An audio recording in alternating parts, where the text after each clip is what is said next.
पांचाल की राजकुमारी, पांडवों की सामूहिक पत्नी और युगों युगों के नारी अपमान की जीती जागती साक्षी द्रौपदी। एक रात जब सारा शिविर सो चुका था, चंद्रमा बादलों में छिपा हुआ था, द्रौपदी ने कृष्ण के सामने हाथ जोड़ दिए और धीमे से लगभग फुसफुसाते हुए कहा, द्रौपदी कांपती पर दृढ़ आवाज, हे माधव, मुझे सूर्यपुत्र कर्ण से अकेले मिलना है। इस युद्ध से पहले सिर्फ एक बार। कृष्ण चौंके, उनकी भ्रुकुटियां सिकुड़ थीं। कृष्ण गंभीर, कर्ण? वही कर्ण जिसने भरी सभा में तुम्हें वैश्या कहा था, वही कर्ण जिसने तुम्हारे चीरहरण के समय तालियां बजाई थी। द्रौपदी शांत पराग भरी आवाज, हाँ वही कर्ण, पर मेरे भीतर कुछ प्रश्न हैं जो न 5 पांडव दे सकते हैं, न आप, केवल वही दे सकता है। मुझे जाना है माधव। कृष्ण लंबे समय तक मौन रहे, फिर होंठों पर हल्की मुस्कान आई। कृष्ण धीरे, जाओ द्रौपदी, लेकिन याद रखना, जो उत्तर तुम वहां पाओगी वे तुम्हें हमेशा के लिए बदल देंगे। रात्रि का तृतीय प्रहर। कौरव शिविर में सब सो चुके थे, केवल एक तंबू में दीपक जल रहा था। उस तंबू में बैठा था सूर्यपुत्र कर्ण।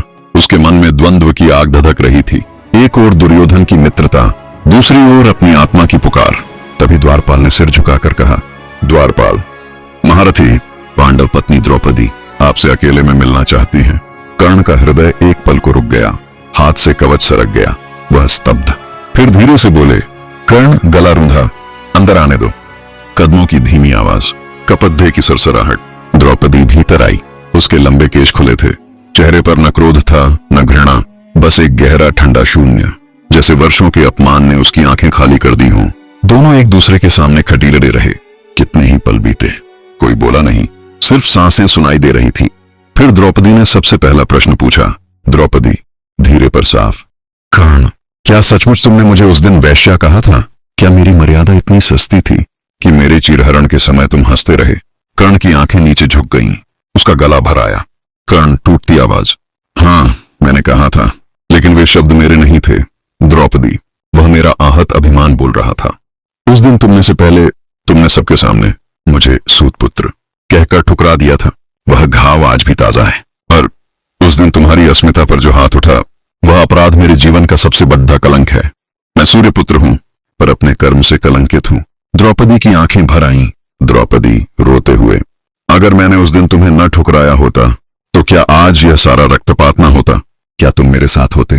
कर्ण की आंखें लाल हो गईं। कर्ण धीमे से, हाँ बहुत कुछ अलग होता, शायद यह युद्ध न होता, शायद मैं अधर्म के पक्ष में न खड़ा होता, शायद तुम मेरी अर्धांगिनी होती और मैं तुम्हारी लाज के लिए प्राण दे देता। द्रौपदी ने आंसू पूछे और पूछा, द्रौपदी, कर्ण, क्या आज भी तुम मुझे उसी नजर से देखते हो जैसी उस सभा में देखा था? कर्ण ने सिर उठाया, उसकी आंखों में आग थी, पर वह आग पश्चाताप की थी। कर्ण, नहीं द्रौपदी, अब मैं तुम्हें उस स्त्री की नजर से देखता हूं जिसके एक एक आंसू ने मेरी आत्मा को जलाया है। हर रात मैं उस अपराध को याद करता हूं, हर रात मैं मरता हूं। द्रौपदी कांपती आवाज, जब कृष्ण ने बताया कि तुम भी कुंती पुत्र हो तो मेरे भीतर कुछ टूटा और कुछ जुट गया। एक पल को मन में आया था कि 5 पति मेरी लाज न बचा सके तो शायद एक कर्ण बचा सकता था। कर्ण स्तब्ध, कर्ण फुसफुसाहट, तो अगर समय पलट जाए क्या तुम मुझे स्वीकार कर सकती थी? द्रौपदी रो पड़ी। द्रौपदी, अगर तुम अधर्म के पथ पर न जाते तो शायद, हाँ। कर्ण घुटनों पर बैठ गए। कर्ण, द्रौपदी, अगर मृत्यु से पहले मुझे एक अधिकार मिले तो मैं यही मांगूंगा कि तुम मुझे क्षमा कर दो। द्रौपदी, क्षमा केवल मेरा अधिकार नहीं, यह हर उस स्त्री का अधिकार है जो आज भी अपमानित हो रही है। पर यदि तुम अधर्म छोड़ दो तो मेरे आंसू व्यर्थ न जाएंगे। कर्ण दुखी मुस्कान के साथ उठे। कर्ण, अब देर हो चुकी है, मैं अपने वचन का बंदी हूं। वह बाहर निकल गए, रात के अंधेरे में विलीन हो गए। वह भेंट फिर कभी न हुई। युद्ध का भयानक शोर, तीरों की आवाज, रथ के पहिए कीचड़िश में धंसने की ध्वनि। नैरेटर, कुरुक्षेत्र, 17वां दिन। सूर्य ढलने को था। कर्ण का रथ कीचड़देख में धंसा। अर्जुन का बाण चला। कर्ण धरती पर गिरे, रक्त बह रहा था, पर आंखों में क्रोध नहीं, केवल क्षमा की ललक। श्री कृष्ण उनके पास आए। कर्ण अंतिम सांसों में, हे केशव, क्या द्रौपदी जान गई कि मैं पश्चाताप की आग में जल रहा हूं? क्या वह मुझे क्षमा करेगी? कृष्ण मौन, उनकी आंखों से 2 बूंदें गिरी। कर्ण समझ गए, क्षमा मिल चुकी है। अंतिम शब्द, कर्ण, हे माधव, द्रौपदी को कहना जिस सभा में मैंने उसे तोड़ा था उसी सभा का सबसे टूटा हुआ पुरुष मैं था। और सूर्यपुत्र ने आंखें हमेशा के लिए मूंद ली। कुछ दिन बाद शिविर में द्रौपदी अकेली बैठी थी।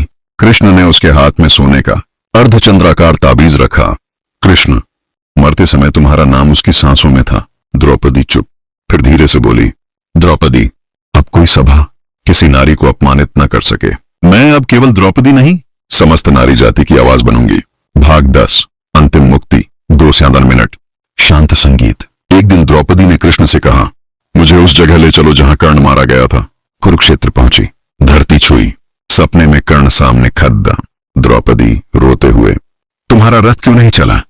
कर्ण मुस्कुराते हुए, क्योंकि तुमने मुझे क्षमा नहीं किया था। द्रौपदी, मैंने क्षमा कर दिया उसी दिन जब पता चला तुम मेरे पति के समान हो। कर्ण ने सिर झुकाया, उसका रथ प्रकाश में विलीन हो गया। कृष्ण मुलायम, तुमने कर्ण को मुक्त किया, अब वह तुम्हारी क्षमा से अमर है। नैरेटर, अंतिम पंक्तियां बहुत धीरे। जिसे हम सबसे बड़ा शत्रु समझते हैं वह कभी हमारे जीवन का अधूरा सत्य होता है।